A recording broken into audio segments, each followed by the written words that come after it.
Hello, हमारे happy and bright study point के YouTube channel पर आपका स्वागत है। जैसे पिछले वीडियो में हम बना के ये दिए थे आपको, जैसे यानी पूरे भारत के प्रमुख नदियों के बारे में विवरण हमने दिया था और उसमें बोले भी थे कि जैसे गंगा का नाम गंगा कैसे पड़ा, वो कहाँ से निकलती है, यानी कि और पांचों प्रयाग के बारे में इसमें बताएंगे कि पांचों प्रयाग का नाम क्या होता है और उसके गुण क्या होते हैं। इसके साथ साथ इसमें सारे वीडियो में यह आपको एक ढांचे द्वारा हम बताएंगे कि पूर्ण रूप से इसका गंगा का नाम गंगा कहाँ से पड़ता है, इससे पहले वो गंगा कहाँ से निकलती है। तो देखिए, सबसे पहले यानी यदि गंगा को समझना है, कितने लोग बोलते हैं गंगा भागीरथी से नियति गोमुख के, यानी क्या होता है, यानी उत्तराकाशी के गंगोत्री जगह से क्या होता है, यानी कि गोमुख से निकलती है। लेकिन यहाँ पे देख लीजिएगा क्या होता है। सबसे पहले हम देखते हैं कि बद्रीनाथ के जगह पर, बद्रीनाथ उत्तराखंड में एक जगह है जिसका नाम है बद्रीनाथ, वहां से दो नदियां निकलती है। जैसे वहां पे एक जगह है जिसका नाम है संतोपथ हिमानी, यानी जितने भी नदियां होती हैं वो हिमालय पर्वत के तराई से निकलती है। यानी कुछ पठारीय नदी, प्रायद्वीपीय नदी भी होती है, जो पिछले वीडियो में हम बना चुके हैं। यदि आपको नहीं समझ में आता है तो पिछला वीडियो आप देख सकते हैं। हमारे YouTube चैनल का नाम है मनन सर, आप वहां पे जाकर के भी सर्च कर सकते हैं। अब देखिए क्या है, यानी बद्रीनाथ में एक जगह है जिसका नाम है संतोपथ हिमानी। संतोपथ हिमानी से दो नदियां निकलती है, दो नदियां निकलती है। अब देखिएगा यहाँ पे, जिसका नाम होता है एक का नाम होता है विष्णु गंगा और एक का नाम होता है धौली गंगा। देखिए, अब ये दोनों आगे चल करके यानी एक जगह पे मिलती है जिसे विष्णु प्रयाग कहते हैं। अब देखिएगा, प्रयाग किसे कहते हैं, यानी जहां पर दो नदियों का मिलन स्थल होता है उसी जगह को हम लोग प्रयाग कहते हैं और उसका कुछ ना कुछ नाम दे दिया जाता है। अब देखिए एक और चीज देखिएगा, जहां से मान लीजिए कि एक नदी यहाँ से निकल के जा रही है, दूसरा नदी यहाँ आ रही है, तो देखिए यहाँ से जब नदी आती है तो यहाँ से नाम बदल दिया जाता है। कब?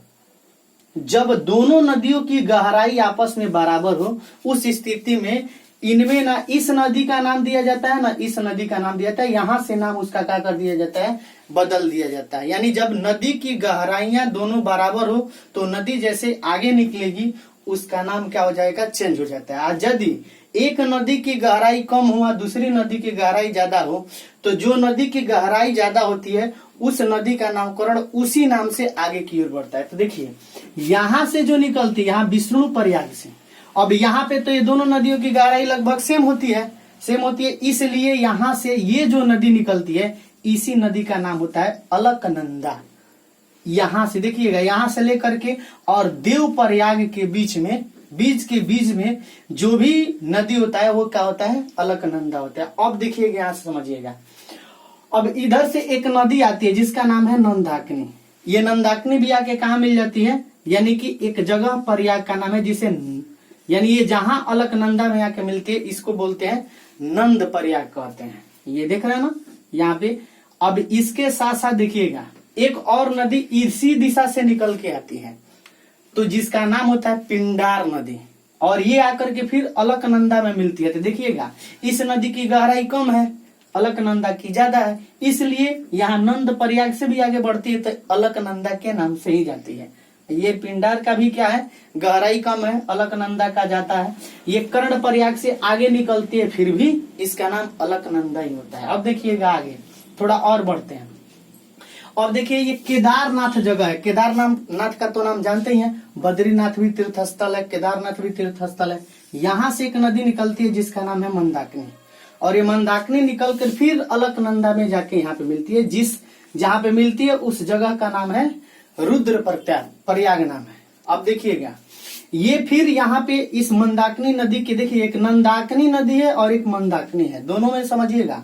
मंदाकिनी कहाँ मिलती है, नंद प्रयाग के पास, और नंदाकिनी नंद प्रयाग के पास मिलती है, और मंदाकिनी कहाँ मिलती है, रुद्र प्रयाग के पास मिलती है। ये ध्यान दीजिएगा।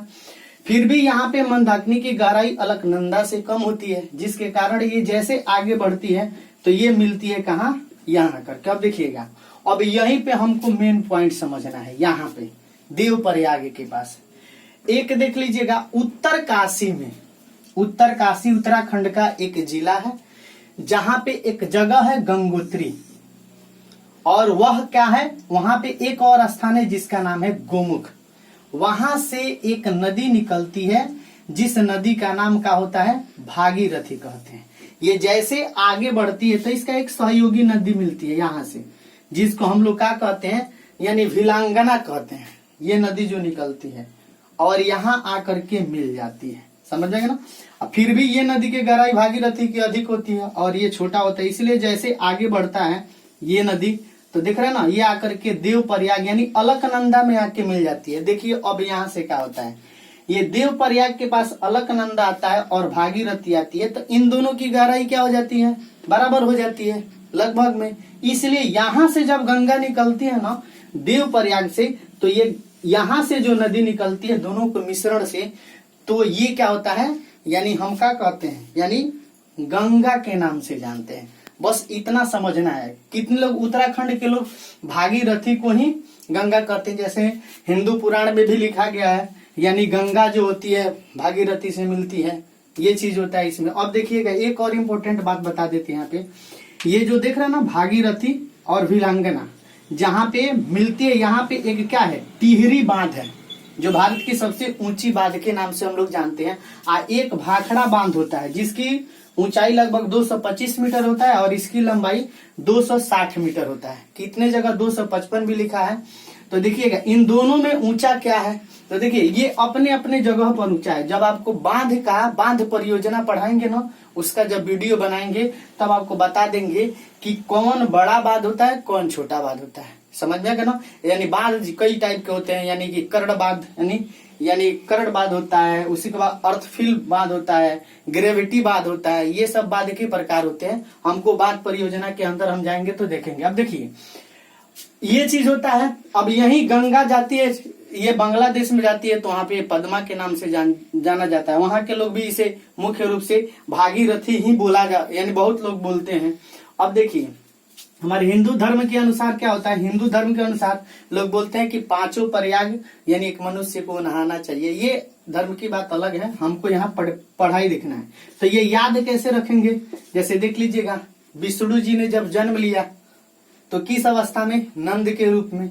नंद ने जब देखे ना जब महाभारत हो रहा था उस समय, यानी कृष्ण जी ने कान में क्या पढ़ा था, कुंडल पहना था, तो वो क्या होता है, कर्ण अवतार हो जाता है।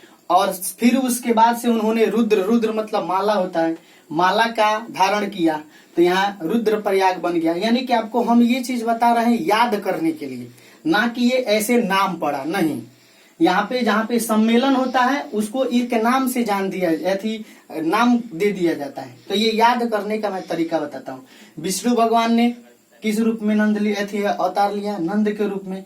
उन्होंने जब कुंडल पहना कान का तो कर्ण प्रयाग हो गया, जब उसने ये पहना रुद्र पहना तो रुद्र प्रयाग हो गया। यहाँ से क्या हो जाएगा, यानी कि देव प्रयाग हो गया। जब यहाँ से निकलता है आगे तो इसको हम गंगा के नाम से जानते हैं। हाँ, तो यहाँ से देव प्रयाग से अब यहाँ निकल के बनती है। अब बहुत लोग ऐसे बोलते हैं कि गंगा जो है वो क्या है, भागीरथी से निकलती है। अब आप ही बताइए, ये गंगा जो होता है एक नदियों का कौन सी है, यानी कि नदियों का एक मिश्रण है। पूरा एक नदियों का देखो तो जाल है कि नहीं, ये जाल से ही गंगा बनती है। अब गंगा कहाँ से निकलती है, तो बहुत सारे कंपटीशन में बोलता है गंगा का उद्गम स्थल कहाँ है, तो गंगोत्री लोग बोलते हैं। अब देख रहे हैं ना गंगा का उद्गम स्थल क्या है, तो जैसे छोटा मोटा एग्जाम दीजिएगा तो आपको जैसे यानी ग्रुप डी वाला एग्जाम दीजिएगा तो आप विशेष रूप से ये भागीरथी गंगोत्री बोल देता है, उत्तरकाशी से निकलता है। उसी के साथ साथ इसमें क्या होता है, अब देख रहे हैं ना, यानी ऐसे चीज करके, यानी कि अब जब जाइएगा आप यानी पूरे ऊपर लेवल से क्या करने के लिए, एग्जाम देने के लिए, तो ये चीज आपसे पूछेगा, समझ में ना, कि गंगा का उद्गम स्थान कहाँ से है, ये दो नदियों से अलकनंदा कहाँ से लेके निकलती है, किस प्रकार से अलकनंदा बनती है, तो ये सारा चीज। अब एक और इम्पोर्टेंट बात बताते हैं, जैसे देखिएगा गंगा में जैसे गंगा के पानी में कीटाणु नहीं पड़ते, इसका मुख्य कारण क्या होता है, तो देखिए गंगा का ई वाला जो क्षेत्र है ना, ये वाला, यहाँ पे जनसंख्या कम है, बात समझ में आ रहा ना, यानी ये वाला जो क्षेत्र है यहाँ जनसंख्या कम है, तो यहाँ पे प्रदूषण कम होता है। और यहाँ से जो निकलती है तो इसके पानी में बैक्टीरियोफेज नाम के एक जीवाणु पाए जाते हैं, जो इनके कीटाणुओं को मारने का काम करता है। जब मारता है तो इसमें देख रहा है ना, जब गंगा जैसे आगे निकलती है, ये भागीरथी निकलती है, तो गंगा से यानी उनके पानी के अंदर जो कीटाणु होते हैं उनको मार करके खा जाता है। ये दिमाग में रखिएगा। जब गंगा कानपुर से निकलती है, तो कानपुर जैसे बड़े शहर हैं और जैसे निकल के बिहार वगैरह में जाती है तो कचरा लोग फैलाने लगते हैं। तो गंगा, एक बात बताइए, गंगा को पवित्र रखना है तो गंगा के अंदर जो चीज आप फेंकते हो तो रोकना पड़ेगा। नहीं तो ये लॉकडाउन हो गया था, नहीं तो पता नहीं गंगा ऐसे ही साफ हो गई। अब धीरे धीरे लॉकडाउन खुला है तो देखिए गंगा फिर कंच हो रहा है, लोग यानी गंदा कर रहे हैं, तो ये चीज हो जाता है। तो मेन मुख्य कारण क्या है इसके अंदर, यानी कि क्या होता है, यानी कि यहाँ पे जनसंख्या कम है, ये क्षेत्र वाले को जहाँ पे हम ये दिखा रहे हैं, ये क्षेत्र पे क्या जनसंख्या कम होता है, जिसके कारण यहाँ पे क्या होता है बैक्टीरियोफेज नाम के जीवाणु और बहुत से प्रकार के वन्य जीवन पाए जाते हैं, जिसके कारण यहाँ पे यानी ये बैक्टीरियोफेज पाए जाते हैं और इसके पानी को शुद्ध करने का काम करता है। इसके साथ एक देखिएगा, ये जो होता है ना, यानी कि भागीरथी ये जो है जहाँ पे भिलंगना का मिश्रण बनता है, ये दोनों मिलती है, यहाँ पे टिहरी बांध बनता है और इसका एक सहायक बांध होता है जिसे कोटेश्वर कहते हैं। जैसे कोई भी बांध बांधा जाता है ना, तो एक बांध होता है, एक उसका सहायक बांध होता है। मतलब कि यहाँ ये बांध क्या होगा, यानी कि पानी को थोड़ा रोकेगा तो इस पे थोड़ा कम जोर पड़ता है, जिसके कारण यानी टिहरी के बांध के पिछवा कौन सी बना है, कोटेश्वर बांध बना है।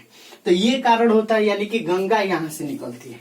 अब गंगा कहाँ कहाँ जाती है, ये हम जब गंगा के बारे में पूर्ण रूप से आपको यानी एक वीडियो बनाएंगे, ये जितने भी नदियां हैं, जैसे गोदावरी नदी है, यमुना नदी है, ये सारे नदी हैं, ये सब सारे नदियों के बारे में जब बनाएंगे एक एक वीडियो, तो उसमें आपको विस्तृत ढंग से इसमें पढ़ाया जाएगा। ऐसे ऐसे वीडियो आपको मिलते रहेंगे।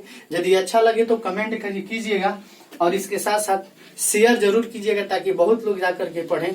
हमारा उद्देश्य यही है कि आप बहुत ज्यादा नॉलेज रखें, इसके साथ आप पढ़ें। हमें ये जान करके कैसा लगा यदि कमेंट कीजिएगा तो ये जान के हमको बहुत ज्यादा खुशी मिलेगी और ज्यादा मेहनत करेंगे और मेहनत करके हम लोग क्या करेंगे, इसे वीडियो बनाते रहेंगे और आपके पास तक पहुंचाते रहेंगे। तब तक के लिए धन्यवाद।